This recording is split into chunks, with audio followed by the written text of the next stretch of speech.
El presupuesto general del Estado ya está elaborado, ha sido consensuado, determinado y presentado a la Asamblea Plurinacional para que ésta determine si aprueba o no. Estamos con Jaime Durán Chuquimias, el viceministro de Presupuesto y Contabilidad Fiscal, a quien le doy la más cordial bienvenida. Bienvenida a Santa Cruz y bienvenido aquí a Hola País. Buenos días, Jorge, buenos días a la gentil audiencia de PAT. Evidentemente, como tú indicas, hasta el 31 de octubre hemos remitido a la Asamblea el presupuesto general del Estado, con lo cual hemos cumplido con el precepto constitucional y ahora seguramente la Asamblea va a discutir este presupuesto. ¿Cuál es la diferencia de este presupuesto con el anterior y qué es la prioridad en este presupuesto? Bueno, el presupuesto consolidado de todo el país, o sea, de 538 entidades, donde tenemos 339 municipios y 9 gobiernos departamentales, alcanza una cifra aproximada de 195.000 millones de bolivianos. Este presupuesto, Jorge, lo que nos presenta es una proyección de los ingresos y gastos que va a tener el Estado durante toda la gestión y se presenta un incremento de 14% respecto al año pasado. Uno de los aspectos más resaltables de este presupuesto es que la inversión pública está aproximadamente llegando a los 4.600 millones de dólares, cuando en este año habíamos programado 3.800 millones de dólares. En este presupuesto, ¿cuál es la mayor inversión? ¿Cuál es el mayor gasto? Bueno, en este presupuesto, naturalmente, lo que significa el gasto tiene que ver con nuestras empresas públicas, y ese creo que es un dato muy importante, porque hemos estado escuchando a algunos funcionarios de nuestra gobernación departamental que indican que el 83% de este presupuesto se lo lleva o está administrado por el nivel central. Sin embargo, ahí hay que hacer unas precisiones. En primer lugar, de estos 195.000 millones, la mitad corresponde a las empresas, donde destaca Yacimientos Petrolíferos Fiscales Bolivianos. ¿Cuál es la gran ventaja que tiene que eso sea así? Porque este 50% nos está dando los recursos para que las inversiones de nuestros gobiernos departamentales municipales puedan acceder. Un 50% que termina en aporte y en gasto de estas empresas representa un 43%. Y seguidamente tenemos ya lo que significa los gastos de salud y educación en cuanto a importancia. Los gastos de salud y educación, ¿en qué cuadro, en qué prioridad están dentro de este nuevo presupuesto? Bueno, acá tengo un gráfico, que si me acompañan por favor, me gustaría mostrarlo.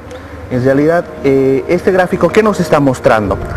El año 2001, por ejemplo, el presupuesto que teníamos para lo que significa salud y educación llegaba a 4.237 millones de bolivianos. Sin embargo, el año 2014 estamos llegando a más de 28.000 millones de bolivianos.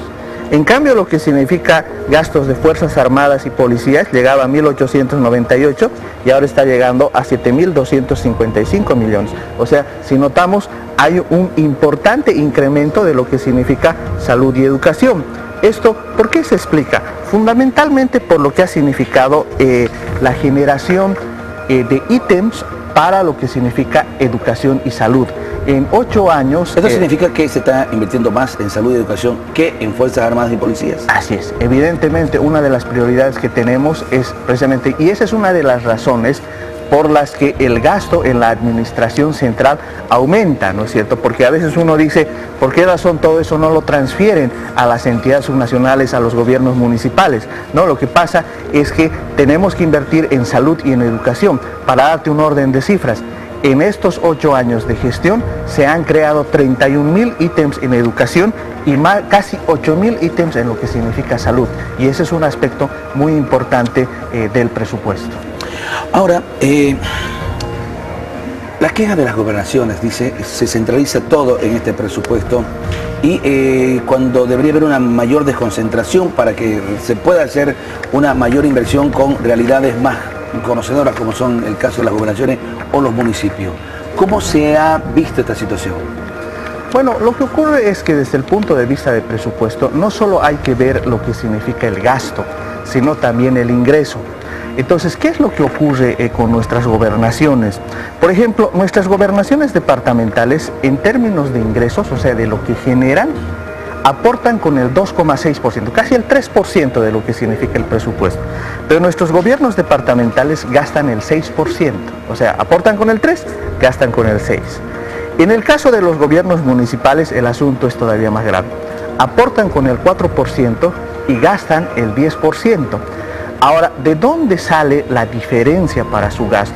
Sale fundamentalmente de las transferencias que hace el nivel nacional, de nuestras empresas públicas y de lo que significa la administración central.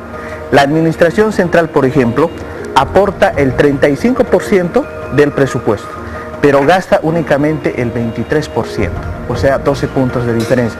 Con esos 12 puntos de diferencia se transfiere a las entidades, ¿no es cierto? Por eso es muy importante, es algo así como en una familia, ¿no es cierto? En una familia, digamos, los hijos pueden decir, yo quiero gastar más. Sí, sin duda, ¿no es cierto? Pero lo que hay que ver también es la parte del ingreso y es lo que hace el presupuesto, ¿no es cierto? Por esa razón, cuando nos dicen, bueno, es el 83%, está bien, eso es el gasto, pero lo que hay que ver también es la capacidad de generación de ingresos.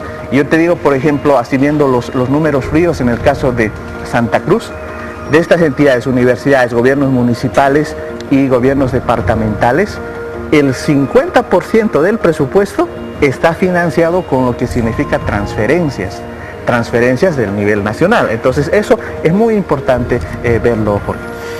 Viceministro Jaime Durán, le agradezco muchísimo por haber estado aquí en Hola País y explicarnos de una manera muy clara lo que significa el presupuesto que se viene para el 2014. Que tenga muy buen día. Muy buen día, muchas gracias a la gentil audiencia de PTT.